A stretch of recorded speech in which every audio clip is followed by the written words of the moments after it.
السلام علیکم ورحمۃ اللہ وبرکاتہ۔ دوستو، میں ثناء اللہ صادق تیمی۔ توحید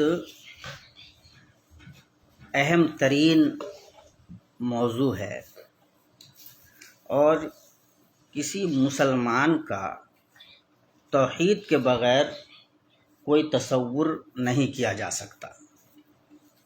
یعنی ایک آدمی مسلمان بھی ہو اور وہ یہ عقیدہ اور ایمان نہ رکھتا ہو کہ عبادت صرف اللہ کی جائے گی، اللہ کے علاوہ، اللہ کے سوا کسی بھی شکل میں عبادت نہیں ہو سکتی، اگر یہ اس کا ایمان نہیں ہے تو اس کے مسلمان ہونے کے تصور پہ غور کرنے کی ضرورت ہے۔ وما خلقت الجن والانس الا لیعبدون۔ اللہ پاک نے انس و جن کو اسی لیے پیدا کیا کہ انس و جن اللہ تبارک و تعالیٰ کی عبادت کریں۔ اللہ پاک نے تمام انبیاء کرام کو اسی ایک مقصد کے لیے بنیادی طور پہ مبعوث کیا، بھیجا کہ وہ لوگوں کو ایک اللہ کی طرف بلائیں۔ وما ارسلنا من قبلک من رسول الا نوحی الیہ انہ لا الہ الا انا فاعبدون۔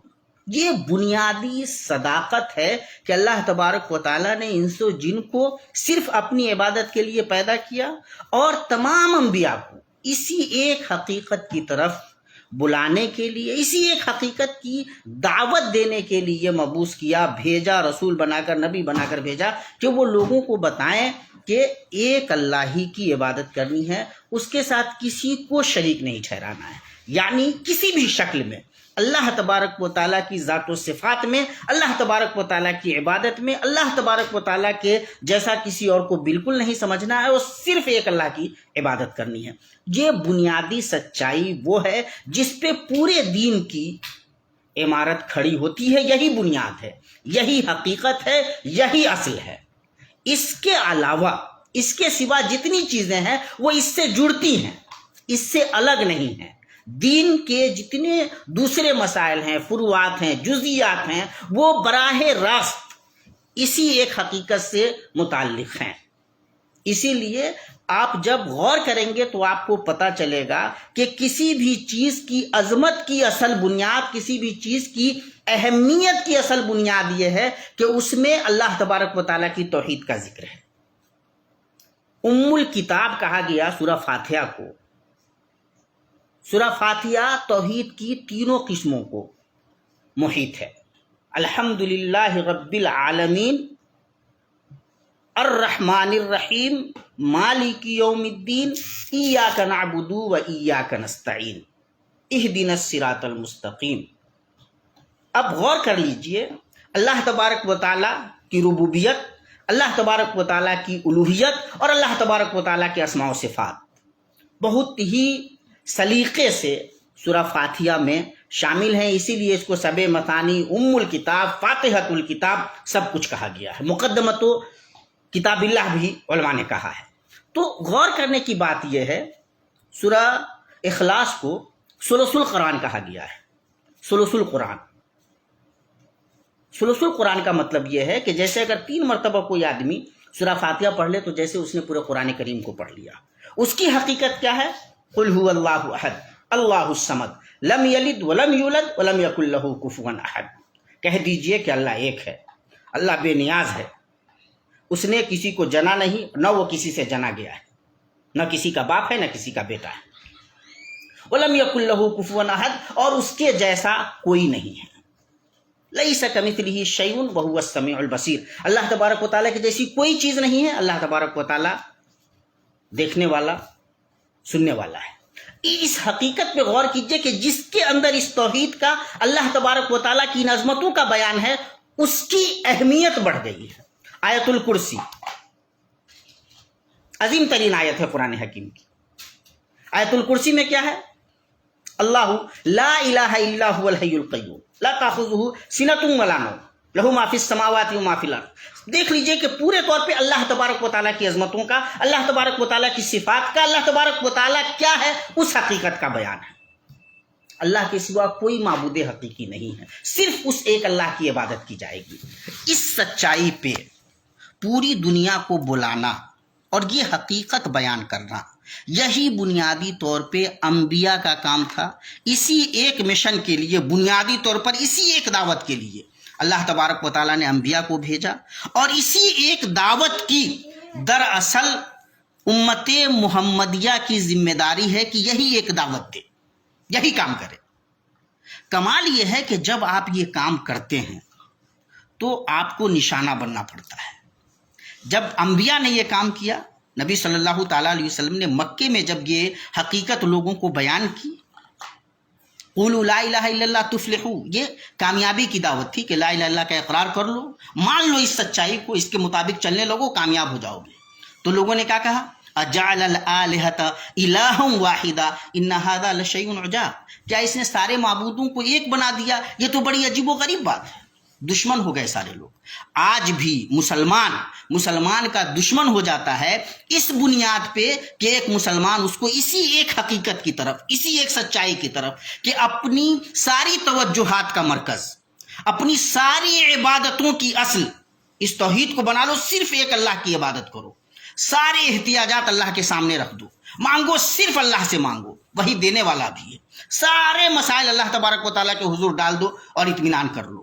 عبادت میں اس کو شریک مت ٹھہراؤ۔ لا تشرک باللہ وإن حرقت او قتلت، قتل کر دیے جاؤ، جلا دیے جاؤ، گوارا کر لو، لیکن اللہ تعالیٰ کے ساتھ کسی کو شریک مت ٹھہراؤ۔ یہ نبی صلی اللہ تعالیٰ علیہ وسلم کی نصیحت ہے۔ اللہ تبارک و تعالیٰ نے نبی صلی اللہ تعالیٰ علیہ وسلم تک سے کہا لئن اشرکت لیحبطن عملک ولتکونن من الخاسرین۔ حالانکہ اللہ کے نبی صلی اللہ علیہ وسلم شرک نہیں کر سکتے، لیکن یہ انتباہ ہے کہ اگر آپ سے بھی یہ گناہ سرزد ہو جائے تو آپ کے بھی اعمال اکارت جائیں گے اور آپ بھی نقصان اٹھانے والے ہو جائیں گے۔ تصور کیجئے یہ کتنی بڑی سچائی ہے کہ اس سچائی کے علاوہ اصلاً کوئی دوسری سچائی ہے ہی نہیں، اور دوسری تمام سچائیاں اسی سچائی کا حصہ ہیں۔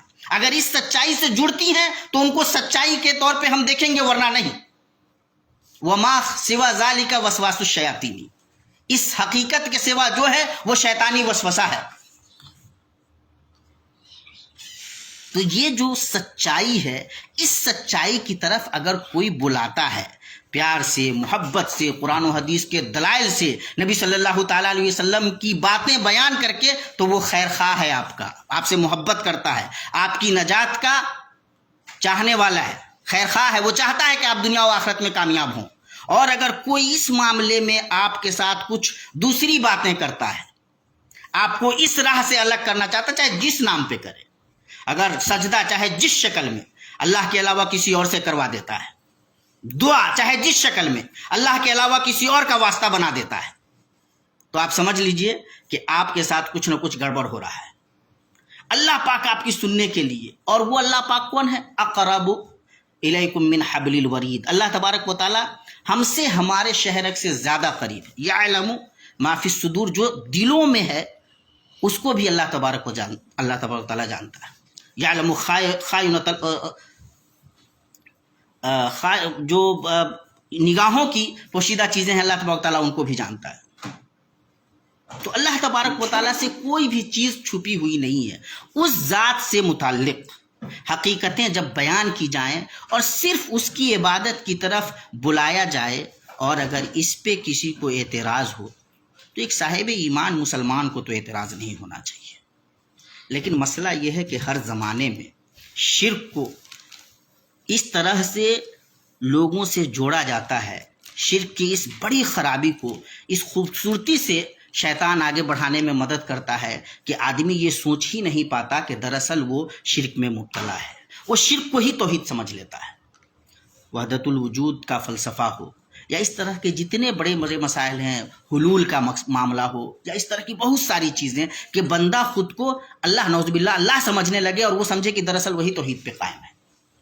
اور یہ سارا کام شیطان بڑی ہوشیاری سے کرتا ہے۔ اب اگر آپ کسی کو سمجھائیں، حقیقت بتائیں کہ بھائی اللہ خالق ہے، ہم مخلوق ہیں، اللہ تبارک و تعالیٰ نے عبادت کا حکم دیا ہے اور ہماری ذمہ داری ہے، ہمارا فریضہ بنتا ہے کہ ہم عبادت کریں۔ نبی صلی اللہ تعالیٰ علیہ وسلم اور آپ صلی اللہ علیہ وسلم کے علاوہ بقیہ تمام انبیاء اسی ایک حقیقت کی طرف بلانے کے لیے آئے تھے، زندگی بھر یہی سمجھایا کہ عبادت کرنی ہے ایک اللہ تبارک و تعالیٰ کی، نبی صلی اللہ تعالیٰ علیہ وسلم کی پوری زندگی دیکھ لیجئے، فرائض کے علاوہ آپ صلی اللہ تعالیٰ علیہ وسلم سنن و مستحبات پر کتنی زیادہ توجہ دیتے تھے، قیام اللیل کرتے تھے، اللہ کی عبادت کرتے تھے. اور یہ دراصل آپ نے عملاً بھی، قولاً بھی اور ہر طرح سے سمجھایا مسلمانوں کو کہ اللہ تبارک و تعالیٰ کی عبادت کرنی ہے. ہم انسان اللہ تبارک و تعالیٰ کی مخلوق ہیں، اللہ ہمارا خالق ہے. اللہ تبارک و تعالیٰ جب ہم سے خوش ہوگا، اللہ تبارک و تعالیٰ ہمیں دنیا و آخرت کی کامیابی سے نوازے گا. یہ ہماری ذمہ داری ہے. لیکن اس سچائی کو جو بہت کلیئر ہے، قرآن و حدیث کا پڑھنے والا عام انسان بھی انشاءاللہ اس سچائی سے آسانی سے آگاہ ہو جائے گا. اس کو بھی مختلف فلسفوں کے ذریعے اب کیا کیا سے الٹا سیدھا سمجھا کر کے کہ بندہ خود اللہ تبارک و تعالیٰ میں حلول کر جاتا ہے یا بندے میں اللہ تبارک و تعالیٰ چلاتا ہے، نعوذ باللہ، اور کیا کیا ساری باتیں الٹے سیدھے فلسفوں کے ذریعہ انسان کو اس بنیادی سچائی سے الگ کرنے کا کام کیا گیا تاکہ وہ گمراہی کی راہ پہ چلا جائے. تو 1000 راستے شیطان نے نکالے. بزرگوں جن بزرگوں نے خود اپنی پوری زندگی اس میں لگا دی کہ ایک اللہ تبارک و تعالیٰ کی عبادت کرو، ایک اللہ سے مانگو، سارے مسائل کا حل آپ کو اللہ تبارک و تعالیٰ سے ملے گا. سب وہی سننے والا ہے، وہی دینے والا ہے، اس کا کوئی شریک نہیں ہے، اس کے جیسا کوئی نہیں ہے، اس کو کسی کی ضرورت نہیں ہے. وہ سمد ہے، بے نیاز ہے، اس کو کسی کی ضرورت نہیں ہے. وہ آپ کو ڈائریکٹ سنے گا، وہ آپ کی سنے گا، اور آپ کی اللہ تبارک و تعالیٰ، اس کی مرضی، اس کی منشا ہوئی، اللہ تبارک و تعالیٰ آپ کو نواز دے گا. تو جن بزرگوں نے اپنی پوری زندگی اسی حقیقت کی طرف بلانے میں لگا دی، خود ان بزرگوں کو ہم نے اللہ تبارک و تعالیٰ تک پہنچنے کا واسطہ بنا دیا. خود انہیں بھی ہم نے، جو اس سچائی کی طرف بلانے والے تھے، ان کو ہم نے اس سچائی سے پھیرنے کا ذریعہ بنا لیا، اس حقیقت سے دور کرنے کا ذریعہ بنا دیا. اور جب اس سچائی کی طرف دعوت دی جاتی ہے، بتایا جاتا ہے کہ ہمارے یہ بزرگ جن کو آپ نے بیچ میں لا کر کے رکھ دیا ہے، یہ خود اس بیچ میں لانے کے خلاف تھے، خود اس طرح کا کوئی واسطہ وہ نہیں مانتے تھے. تو ہم پہ لوگ ناراض ہوتے ہیں. ناراض اس لیے ہوتے ہیں کہ ہماری اکثریت کو یہ حقیقت معلوم ہی نہیں ہے کہ اللہ ان سے کتنی محبت کرتا ہے اور اللہ تبارک و تعالیٰ کتنا قریب ہے. یہ لگاتار کوشش کی گئی ہے، شیطان نے لگاتار اس سچائی سے الگ کرنے کے لیے، اس درست راستے سے دور کرنے کے لیے مختلف فلسفے گڑھے ہیں.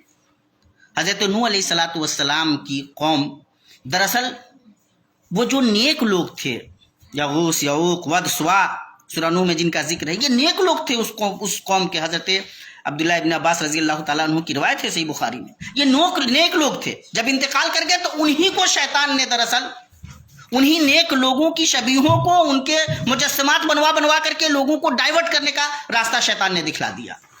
ہمارے بہت سارے بزرگ جنہوں نے لوگوں کو حقیقت کی طرف بلایا، توحید کی طرف، ایک اللہ کی عبادت کی طرف، بعد کے دور میں انہی کو ہم نے اس حقیقت سے روکنے کا آئیکن بنا کر کے رکھ لیا، روکنے کی علامت بنا دی.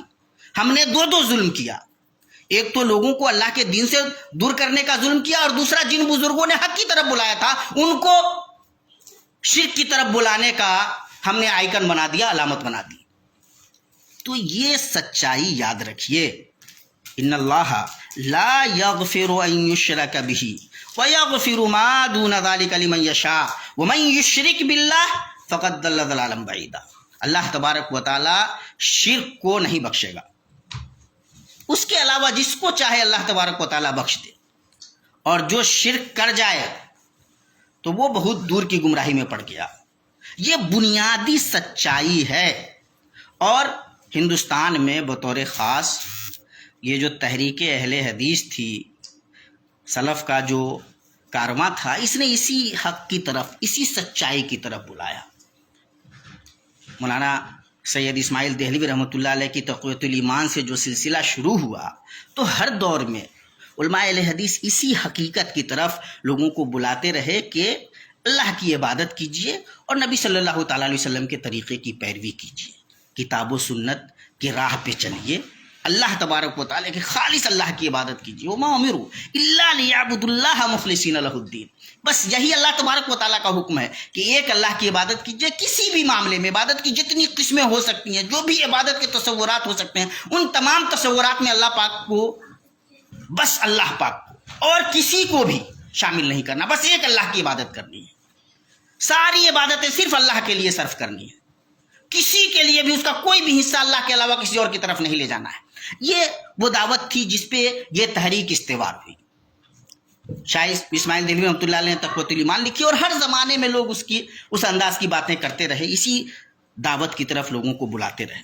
میں آپ کو بتاؤں کہ جب کبھی بر صغیر کے پڑھے لکھے طبقے کو یہ لگا کہ یہ کاروان دعوت، یہ تحریک اس حقیقت سے تھوڑی ادھر ادھر ہو رہی ہے کہ اب اس نے توحید کی طرف بلانے کے معاملے میں تھوڑی سی کمی کر دی ہے، بدعات کے رد میں اب یہ تھوڑے سے ہلکے ہونے لگے ہیں، یا جو دوسرے فروعی مسائل ہیں اس کی طرف یہ جانے لگے ہیں، تو لوگوں نے شکایت کی۔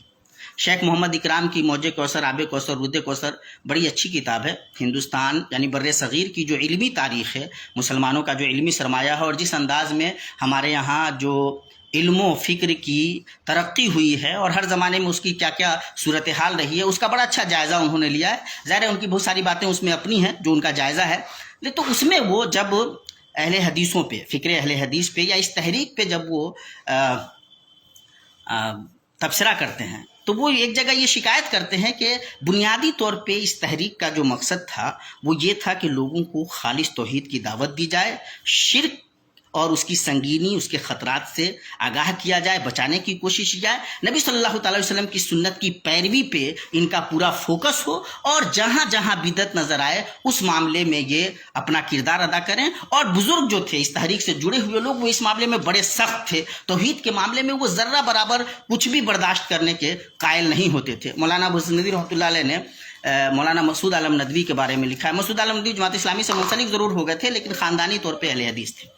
ان کے بارے میں پرانے چراغ میں جب ان کی موت پہ مولانا ابو الحسن ندوی رحمۃ اللہ علیہ نے تحریر لکھی، تو لکھا کہ بقیہ تمام معاملات میں تو وہ مطلب تھوڑی سی فلیکسیبلٹی دکھا سکتے تھے، لیکن اس معاملے میں، توحید کے معاملے میں وہ بالکل ٹھس تھے، ادھر سے ادھر بالکل نہیں ہونے دے سکتے تھے۔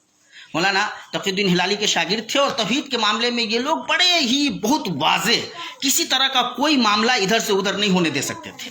تو ہماری جو پوری تاریخ ہے ہندوستان میں، بر صغیر میں جو اہل حدیثوں کی تاریخ ہے، اور دنیا کے کسی بھی کونے میں کتاب و سنت کے ماننے والے مسلمانوں کا جو طریقہ رہا ہے وہ یہ رہا ہے کہ بھائی اللہ پاک نے پوری کتاب میں، قرآن حکیم میں، نبی صلی اللہ علیہ وسلم نے اپنی پوری زندگی میں توحید کے معاملے میں کہیں کوئی بھی آپ دیکھ لیجئے گا کہ نرمی نہیں دکھلائی ہے، وہ بہت کلیئر ہے۔ اللہ کے نبی صلی اللہ تعالی وسلم کی سیرت پڑھنے والا آدمی یہاں پہ پہنچ کر کے بالکل وہ کلیئر ہو جاتا ہے کہ اللہ کے نبی صلی اللہ علیہ وسلم کتنا واضح تصور دینا چاہتے ہیں۔ اب اسی لیے دیکھیے، تقریر کرنے والے ایک خطیب نے جب وہ من یعصہ ما فقد غوا، جس نے اللہ اور اس کے رسول کی مخالفت کی، معصیت کی، تو وہ راہ راست سے بھٹک گیا۔ ایک ہی جگہ یعنی ایک ہی ضمیر میں من یعصہ ما، دونوں کو اکٹھا کر دیا، اللہ اور نبی صلی اللہ علیہ وسلم کو۔ تو اللہ کے نبی صلی اللہ علیہ وسلم نے فرمایا بئس الخطیب انت، تم کتنے برے خطیب ہو، مقرر ہو، اللہ کو پہلے بیان کرو اور اس کے بعد عاطفہ ڈال کر کے ہمیں بیان کرو، ساتھ میں نہیں۔ جب ایک مرتبہ کہا گیا کہ وہ ہوگا جو اللہ اور اس کا رسول چاہے گا، تو کہا اللہ کے نبی صلی اللہ علیہ وسلم نہیں، یہ مت کہو ماشاء اللہ وحدہ، جو صرف اللہ چاہے گا وہ ہوگا۔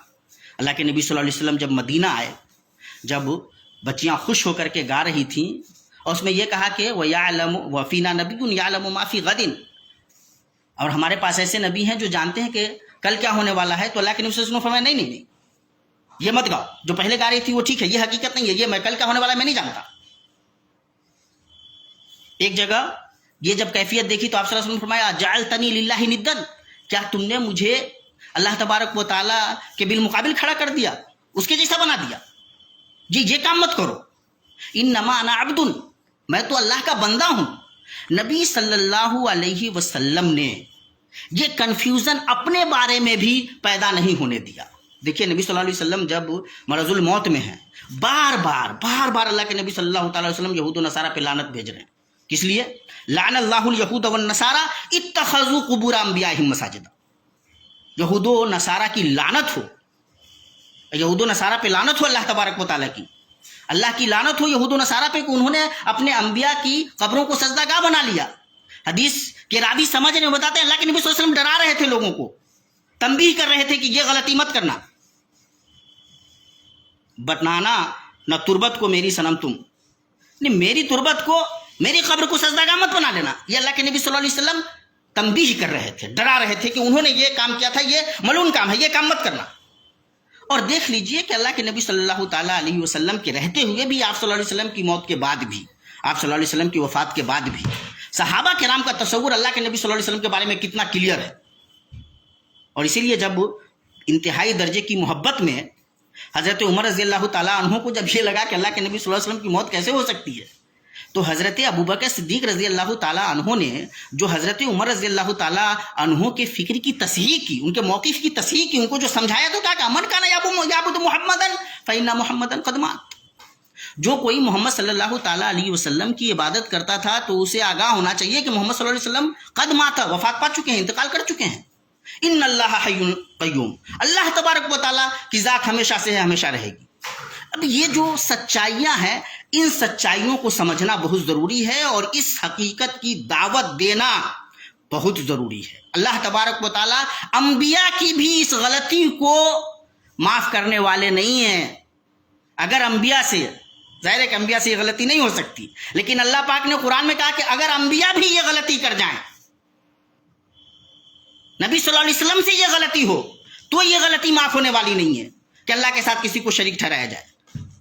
تو کسی عام انسان کی یہ غلطی کیسے بخشی جا سکتی ہے؟ اور جب یہ غلطی نہیں بخشی جائے گی تو ایک آدمی جو آپ سے محبت کرتا ہے، آپ کا بہی خواہ ہے، آپ کی دنیا اور آخرت کے بارے میں اچھا سوچتا ہے، وہ یہ کوشش کرے گا کہ یہ حقیقت آپ تک پہنچائے، آپ کو اس سچائی کی طرف بلائے کہ صرف ایک اللہ کی عبادت کیجیے.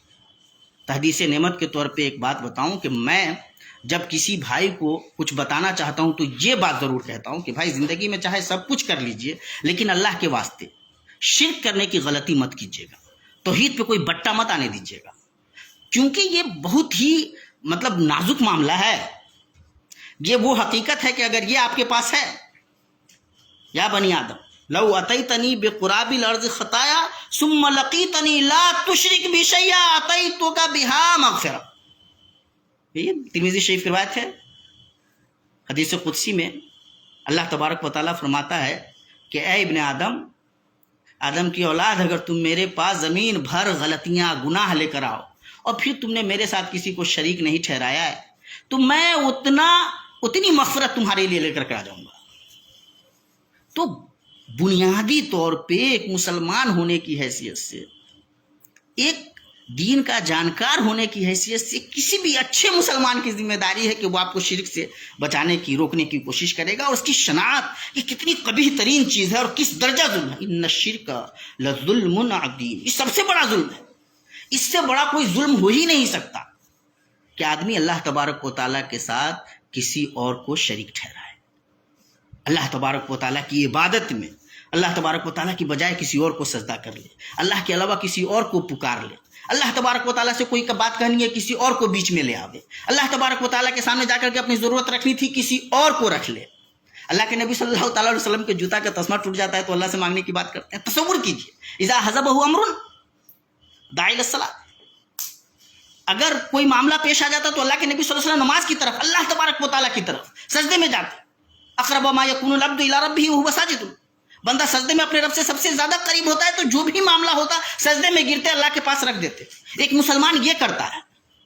تو اگر آپ کو کسی بھی نام پہ، چاہے دنیا کا کوئی کتنوں بزرگ ہو جائے، جب اللہ پاک نے نبی صلی اللہ تعالیٰ علیہ وسلم کا یہ مقام نہیں رکھا کہ اپنی ذات کے بیچ نبی صلی اللہ علیہ وسلم کو آنے دیں، تو کوئی اور تو کسی شان و گمان میں، کسی شمار و قطار میں نہیں ہے. کسی کا یہ مقام نہیں ہے. یہ اللہ پاک کا مقام ہے کہ وہ بندوں کی سنتا ہے اور بندوں کو نوازتا ہے. یہ اللہ پاک کا مقام ہے، کسی کا نہیں. اور اس معاملے میں بندے اور اللہ کے درمیان جو فرق ہے وہ بہت کلیئر فرق ہے.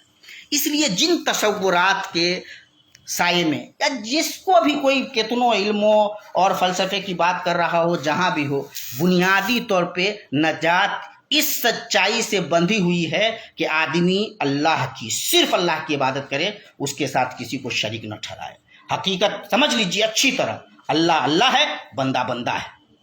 اور یہ سچائی قرآن و حدیث سے بالکل واضح ہے. اللہ کے نبی صلی اللہ تعالیٰ علیہ وسلم نے اس سچائی کو بیان کرنے میں کہیں کسی قسم کی کوئی بھی بات ادھر ادھر نہیں رکھی، ایک دم کلیئر، کہیں کوئی غموض نہیں ہے، کہیں کوئی بھام نہیں ہے، بہت وضاحت ہے. تو اگر کامیاب ہونا ہے دنیا و آخرت میں جنت چاہیے آدمی کو، تو لازماً اس کو اللہ تبارک و تعالیٰ ہی کی عبادت کرنی ہوگی اور شرک سے بچنا ہوگا۔ جو لوگ آپ کو اس سچائی کی طرف، اس حقیقت کی طرف بلاتے ہیں، وہ آپ کے خیر خواہ ہیں، اور جو کوئی بھی اس معاملے میں آپ کو ادھر ادھر لے کر کے جاتے ہیں، وہ آپ کے بدخواہ ہیں۔ لکھ لیجئے، شیطان ان کو مدد پہنچاتا ہے، اور شیطان نے مختلف توحید کے اس راستے میں مختلف کانٹے بچھائے ہیں۔ اس لیے جب کبھی نبیوں نے جب بلایا تو لوگوں نے مخالفت کی، آپ بھی جب اس سچائی کی طرف بلائیں گے تو آپ کی مخالفت ہوگی، آپ کیا لوگ مذاق اڑائیں گے، ارے اس کو سب معاملے میں خالی توحید ہی سوچتی ہے، اس کو توحید کے سوا کچھ نہیں آتا ہے، یہ توحید کا فتنہ اٹھائے ہوا ہے۔ انبیاء نے بھی جب دعوت دی تو لوگوں نے کہا کہ فتنہ اٹھایا ہوا ہے۔ آپ بھی جب اس سچائی کی طرف بلائیں گے تو یہ کہیں گے، کیونکہ ان کو پتہ ہی نہیں ہے یہ کتنی بڑی نعمت ہے، کتنی بڑی دولت ہے، اور اس سچائی کے علاوہ اس سے جڑ کر کے کوئی سچائی ہے، ورنہ وہ سچائی نہیں ہے۔ ما خلا اللہ باطل، اور اس کو اللہ کے نبی صلی اللہ علیہ وسلم نے فرمایا کہ اصدق قول، سب سے صحیح بات، سچی بات یہی ہے، اللہ کے سوا کچھ نہیں ہے۔ سچائی اللہ اور اس کی عبادت ہے، اور اس سے جڑ کر کے کوئی سچائی بنتی ہے۔ اس لیے اگر کوئی آپ کو کسی نام پہ، اور اگر کوئی چڑھاتا ہے، تکلیف اس کو پہنچتی ہے کہ آپ حق کی طرف بلا رہے ہیں، تو اس سے آپ کو اللہ کا شکر ادا کرنا چاہیے کہ اس کا مطلب یہ ہے کہ یہ دعوت پہنچ رہی ہے، اللہ کے بندوں تک پہنچ رہی ہے، اللہ کے بندے ماشاءاللہ اللہ کی طرف لوٹ رہے ہیں، اللہ کے دین کو سمجھ رہے ہیں، اب وہ شرک میں نہیں پڑ رہے ہیں، بدعت و خرافات سے دور ہو رہے ہیں، قرآن و سنت کی سچائیوں کی طرف آ رہے ہیں۔ اور جب یہ سچائیاں سماج میں جا رہی ہیں تو جو لوگ دھوکوں میں پڑے ہوئے ہیں، جن کو شیطان نے راہ راستے بھٹکا دیا ہے، جو مختلف توہمات کو، مختلف الٹے سیدھے غیر اسلامی فلسفوں کو دین سمجھ کر کے بیٹھے ہوئے ہیں، ان کو تکلیف ہوتی ہے، کیونکہ ان بیچاروں کا قصور یہ ہے کہ ان کے پاس حق ہے ہی نہیں، ان کو پتہ ہی نہیں ہے۔ تو اس لیے پریشان ہونے کی ضرورت نہیں ہے، یہ حقیقت یاد رکھنی ہے، اللہ کا شکر ادا کرنا ہے کہ اللہ پاک نے اس سچائی پہ قائم رکھا ہے جو انبیاء کی سچائی ہے، جو انسانی تخلیق کا بنیادی مقصد ہے، اور جس کو لے کر اللہ تبارک و تعالیٰ نے تمام انبیاء کو بھیجا کہ وہ اسی حقیقت کی طرف بلائیں۔ کامیاب ہیں وہی لوگ دنیا میں بھی انشاءاللہ کامیاب ہیں، آخرت میں بھی یقینی طور پہ وہی کامیاب ہیں۔ اللہ تبارک و تعالیٰ سے دعا بھی کیجئے اور اس کوشش کو اور زیادہ مضبوط کیجئے، محبت سے، پیار سے، قرآن و سنت کی روشنی میں لگاتار اس حقیقت کی طرف بلاتے رہیے، اور ہمیشہ یاد رکھیے، یہ بات نہیں ہے کہ مولانا اسماعیل دہلوی رحمۃ اللہ علیہ نے تقویۃ الایمان لکھ دی، جب محمد بن عبد الوہاب رحمۃ اللہ علیہ نے کتاب التوحید لکھ دی تو اب کوئی دوسری کتاب لکھنے کی ضرورت نہیں ہے، اب کوئی دوسرا درس دینے کی ضرورت نہیں ہے، یہ کام لگاتار کرنے کا ہے، مستقل کرنے کا ہے۔ ہر 10 سال پہ نسل بدل جاتی ہے، ہر 10 سال پہ نسلیں بدل جاتی ہیں، لگاتار کام کرنے کی ضرورت ہے۔ شیطان لگاتار لگا ہوا ہے، اچھے لوگ اس معاملے میں پریشان ہو سکتے ہیں، راہ راست سے بھٹک سکتے ہیں، اس لیے اس کی تلقین، اس کا درس، اس کی تعلیم باضابطہ مستقل طور پہ کرتے رہنا ہے، اور اس سچائی کو ہمیں ہمیشہ یاد رکھنا ہے، ہمیں ادھر ادھر نہیں ہونا ہے۔ کوئی کتنوں الٹی سیدھی بات کرے لیکن اس سچائی کو ہم فراموش نہیں کریں گے۔ اپنے آپ سے یہ سنکلپ لیجئے، یہ معاہدہ کر لیجئے، خود سے عہد لے لیجئے کہ ہم اس سچائی پہ باقی رہیں گے، اور یقین رکھیے کہ یہی کامیابی کا راستہ ہے، یہی انبیائی مشن ہے، یہی کرنا ہے۔ ایک مسلمان ہونے کی حیثیت سے، دیندار مسلمان ہونے کی حیثیت سے یہی ذمہ داری ہے۔ تو اگر آپ یہ کام کر رہے ہیں، پہلے کرتے رہے ہیں، تو الحمدللہ اس کو اور مضبوط کر دیجئے۔ اور یہ خوشخبری بھی الحمدللہ کہ اب یہ اس سچائی کو قبول کرنے والے لوگ بڑھتے چلے جا رہے ہیں۔ گئے دن کے تنہا تھا میں انجمن میں، جہاں اب میرے رازداں اور بھی ہیں۔ اللہ تبارک و تعالیٰ سے دعا ہے کہ اللہ تبارک و تعالیٰ ہمیں ان سچائیوں کو قبول کرنے کی اور ان سچائیوں پہ جم جانے کی توفیق عطا فرمائے، اور اس دعوت کو اور مضبوط کرنے کی توفیق دے۔ والسلام علیکم ورحمۃ اللہ وبرکاتہ۔